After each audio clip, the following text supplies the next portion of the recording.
Thank you so much for giving me another opportunity to talk about this issue. Rather than expressing my own personal liking or disliking, I would like to emphasize critical facts about wearing a burqa and why it should be made illegal. And I urge my fellow panelists and esteemed members of the audience to consider the argument of religious freedom and individual choice related to this one attire. Especially when this becomes a matter of public concern in the light of the following facts. The burqa, as Faika said, is not a benign piece of clothing.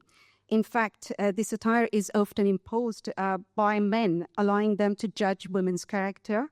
Any defiance can lead to labels such as vulgar and whore, and in extreme cases, this may result in violence against women and girls for being disobedient. This attire objectifies women and sexualizes children. Wearing it suggests piety, and refusing to wear it implies she is asking for it. This belies the notion that burqa or niqab is a matter of choice for women at all. The burqa and niqab also act as a significant barrier to social integration. These are garments often associated with particular extreme, deeply misogynistic cultural and religious practices that can lead to the development of ethno-religious enclaves where individuals may isolate them rather than engage with the mainstream society.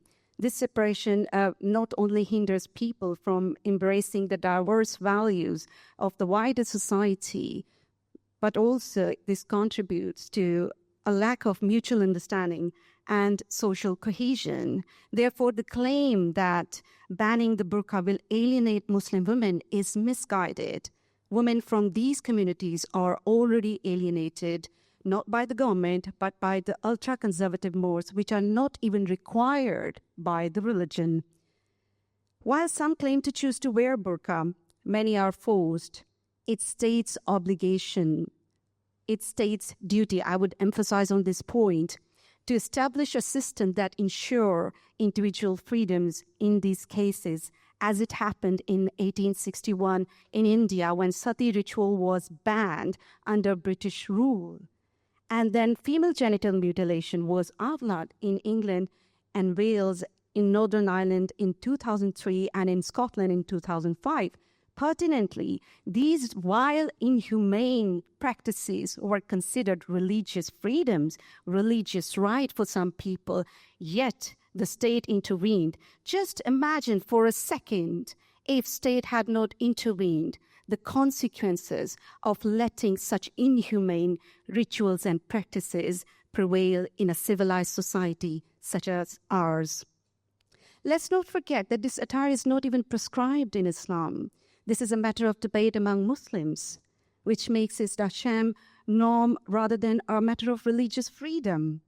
I would even say that even it is deemed a religious right or religious freedom. Now, freedom to practice your religion and freedom to manifest those beliefs are two entirely different matters.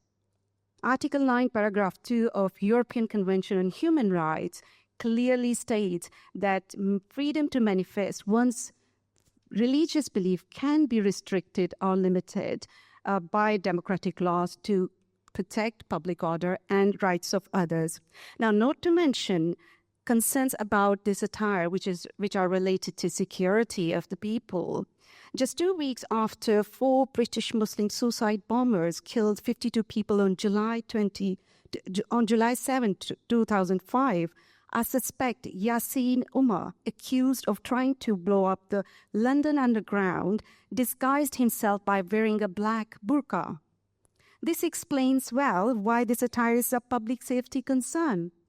And last but not the least, given how false accusations of Islamophobia and racism are hurled around to stifle discussion on such crucial issues, we should confront the normalization of burqa and niqab and the ideology behind it, which dehumanizes, alienates, and discriminates against women and girls and primary school-going children here in the UK. But before we so audaciously criticize European countries for banning burqa over security concern or to counter Islamism or radicalization in their societies, one should remember that Morocco, Tajikistan, Tunisia, Algeria, Turkey, Egypt, Kosovo, Azerbaijan, Kyrgyzstan are among those Muslim-majority countries that have placed a ban on full face covering in public spaces and in educational institutions.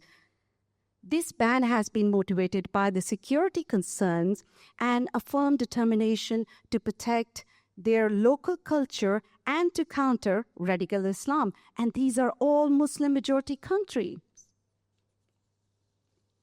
So why it is so wrong when Italy, Austria, France, or other European countries, including ours, is even talk about banning burqa, which is clearly not a benign attire.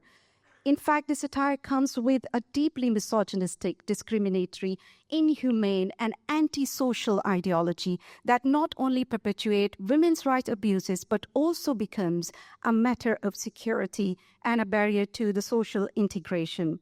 Now, the moral of the story is this, that the visionary of the societies are sometimes required to intervene to rescue persecuted and marginalized people in the society, and that cannot be done without offending the oppressors of these people.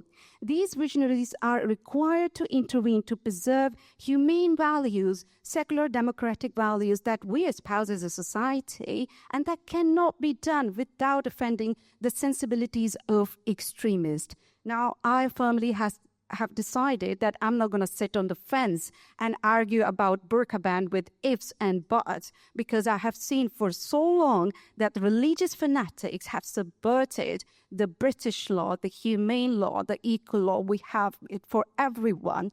And they have done so by using the language of human right, religious freedom, and feminism. I'm not going to sit on the fence anymore and say that, yes, I can endorse it in any way, in any shape or form.